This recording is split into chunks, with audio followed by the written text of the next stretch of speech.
बहावलपुर में आजकल आपने देखा है कि बहुत ज़्यादा ना मसला ख़राब हुआ है, तो उसके लिए एक औरत की कॉल भी आई हमें।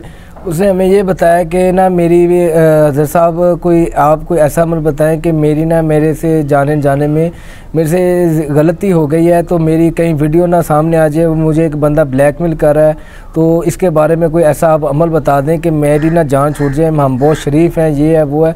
तो उसने बार काफ़ी इस तरह की बातें की। तो उसके लिए भी और आप सब लोगों के लिए, अगर आपका शौहर आपसे बदकलामी करता है या आपकी बीवी आपके साथ करती है या कोई भी शख्स आपके बारे में आपका बुरा सोच रहा है या बुरा करने की कोशिश कर रहा है, तो ये जो मैं आज आपको अमल बता रहा हूँ, ये 100% आपको 2 से 3 मरतबा आप इस अमल को करेंगे तो आपको इसका रिज़ल्ट मिलना शुरू हो जाएगा। ये इतना टाइम नहीं लगेगा। पढ़ना आपने ये है, हर नमाज के बाद आपने 42 दफ़ा 42 मरतबा आपने ये पढ़ना है, सुम्मुन बुकमुन उमजुन फ़हुम ला यतकल्लमून।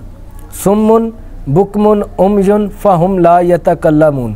उसका आपने तसव्वुर रख लेना है। और जिस बहन की मुझे कॉल आई थी वो उसका तसव्वुर रख ले, उसका नाम ज़हन में रखे, उसका तसव्वुर ज़हन में रखे कि ये बंदा मुझे परेशान ना करे, मुझे बार बार कॉल ना करे, मैसेज ना करे, परेशान ना करे, और इसको खुद अपनी पड़ जाए, मेरी जान ये छोड़ दे। आपने ये तसव्वुर रखकर हर नमाज के बाद आपने 42 दफ़ा पढ़ लेना है। इसका जो सा रिज़ल्ट है, अमूमन आपको पहली 5 नमाज़ों में ही इसका रिज़ल्ट आपको पता चल जाएगा। जब आप 5 वक्त की नमाज़ पढ़ेंगे और 5 मरतबा ये आप अमल कर लेंगे, तो अगला दिन जब आएगा इंशाअल्लाह ताला कॉल उसकी बंद हो जाएगी, वो आपको कॉल नहीं करेगा, आपको परेशान नहीं करेगा। ये बहुत ही मुजर्रब है और बहुत ही आसान अमल है।